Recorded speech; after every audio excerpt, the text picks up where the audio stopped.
president on Al Gore's ticket. They don't want Jews I hear that. in political life, in positions of public authority, because if something goes wrong, it could easily make the Goyim. I have so many things to say on this one, So but no, you keep going. I'm done. I should have made notes. Oh yeah? Yeah. Hold on, you keep going because I want to watch this last down here. So yeah, it never really. I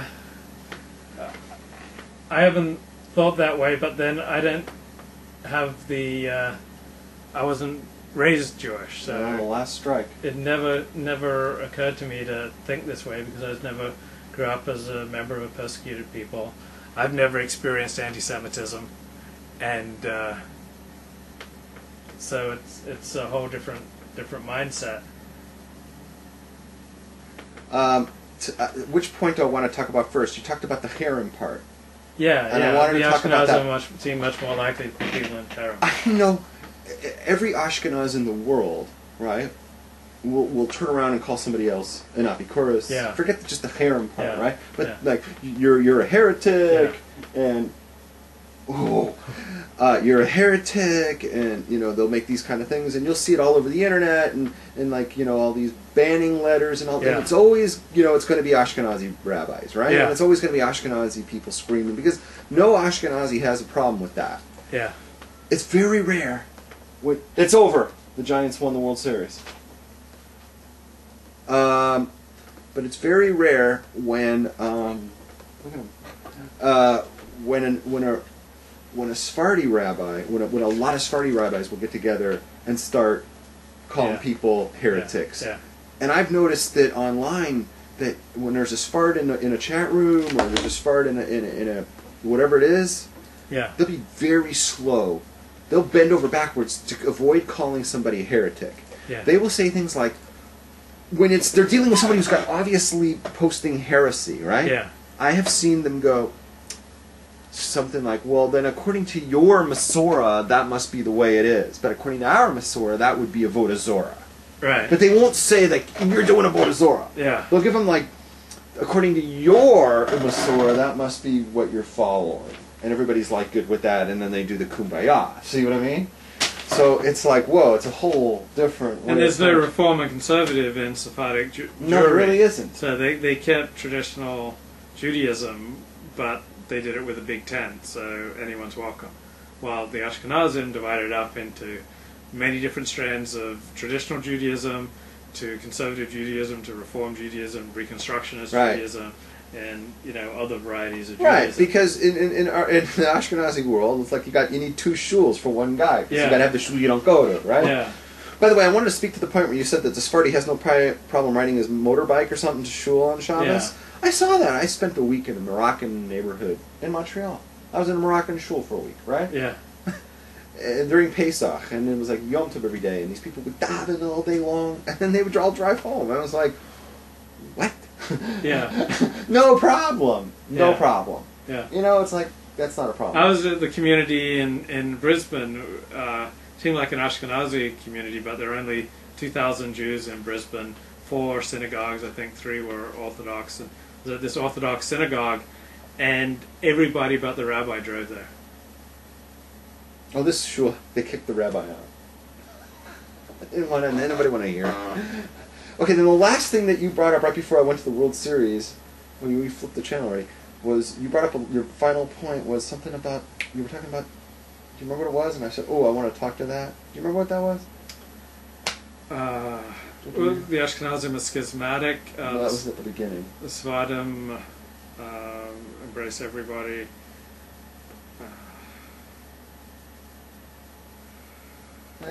Don't worry about it. Okay. I wish I had a pen. So, was it after Yom Kippur? How many Facebook friends did you delete? Oh, you saw me write about that. Yeah, that was the other thing.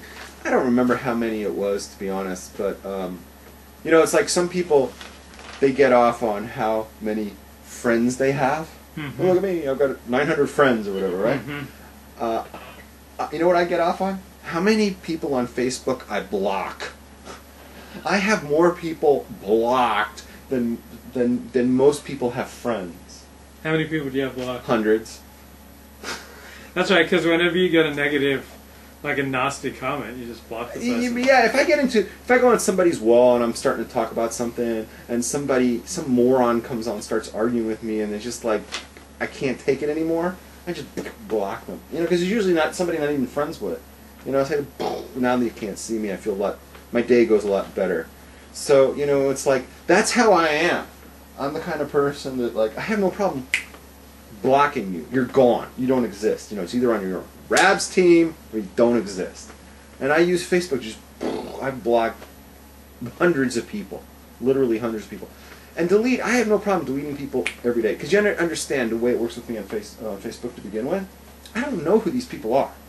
I don't go out sending friend requests to people. Unless I've already met you or I know you from somewhere. You know, like if I meet you and, you know, something, I might say, hey, let's be friends. I don't have a problem with that. But I have very few people on my friends list I actually met. Yeah. They're just random people off the internet, seriously, right? And they all send me friend requests. And I'll basically take anybody. I'm a whore. You know, it's like, whatever, you're in, right? Right.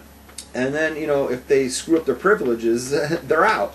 And the basic thing is, don't be a dick. Don't come on my wall, start posting crap at me. You know, it's like, I don't want to read it. I don't even know who you are. Yeah. Get out of here, right? And so that's one thing. That'll get you deleted quickly, right? Yeah. And if you write something really stupid like, what kind of rabbi are you? And not only will I delete you, I'll block you. Yeah. Right? I have no problems with it. Like, you're gone. The day after Yom Kippur, what happened was, should I tell the story real quickly? Yeah. This kind of makes me different than other people. And some people will criticize me for this. I was trashed by some people. But I think that they're kids who did it. And I'll tell you the difference. Okay, basically what happened is like this. If I have some sort of relationship with you, even if it's an online relationship with you, or whatever, it's just somebody's an online relationship. Yeah. And I send you an email. And if it's an important email, or it's usually like it's an important email, and you ignore it, and so I'm going to send you another email. Or if I know you, I'll call you. You know what I mean? Right. You know, it depends what the relationship is. If you ignore me the whole time, you're going to be on my shit list. I'm going to tell you right now. Rabbs doesn't like being ignored. Okay? And what happened was, there's a few people that, or I don't know exactly how many, that met that criteria.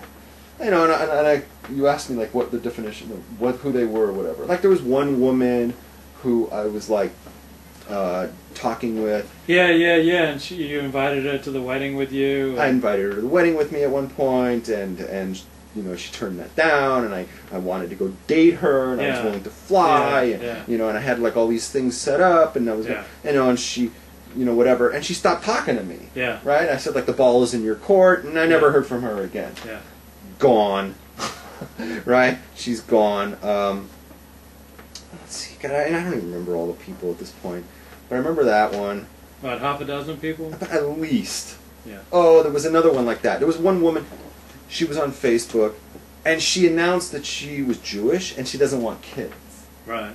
Not all so much from, right? But she doesn't want kids, and she made a big announcement. And I sent her an email a long time ago, and I said, listen, you know, if you know, blah blah blah blah blah, and I don't want kids, blah blah blah blah, and I never heard back from her. Right. I mean, like how rude, right? And I posted on her wall at one point, and I said, hey, check your inbox. And I sent her another inbox, and I just let her sit there, and I let them all sit there until Yom Kippur. I said, you know, let them do tshuva. Let the door remain open to do tshuva. There was another one too like that. Somebody else, and I whatever, doesn't matter. And I let them all go, and then on the day after Yom Kippur, there was a bloodbath. It was a massacre, and I just deleted them all. I didn't think twice about it. You're gone. They're all gone. Right? What's going on? Nothing. And that was it. And I have no problems with it. That's who I am.